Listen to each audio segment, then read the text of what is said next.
ইসলাম ধর্মের পবিত্র ধর্মগ্রন্থ কুরআন, যেটি আল্লাহ তাআলার পক্ষ থেকে মুমিনের জন্য এক অপার নিয়ামত। তবে অনেক মুসলমান অর্থ না বুঝেই সওয়াব অর্জন ও খতম দেওয়ার নিয়তে কুরআন মজিদ তেলাওয়াত করেন।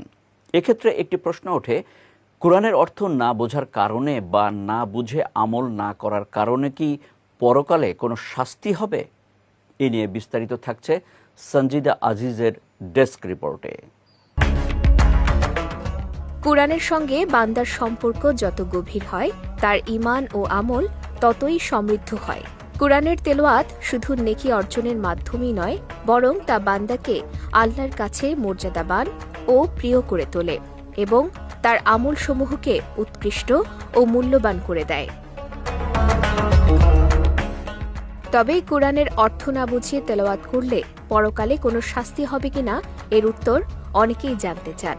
এর সুস্পষ্ট উত্তর হল না।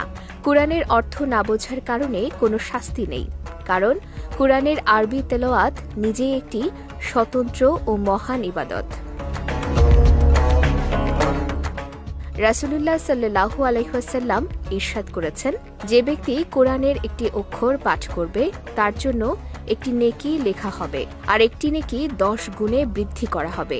আমি বলছি না যে আলিফ লাম মিম একটি অক্ষর, বরং আলিফ একটি অক্ষর, লাম একটি অক্ষর এবং মিম একটি অক্ষর।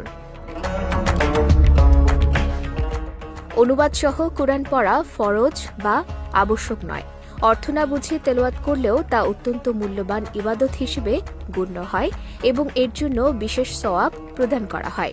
তবে যে ব্যক্তি আরবি তেলাওয়াত না করে কেবল অনুবাদ পড়ে বা অর্থ নিয়ে চিন্তা ভাবনা করে, সে অবশ্যই কুরআনের মর্মার্থ বোঝার সওয়াব পাবে।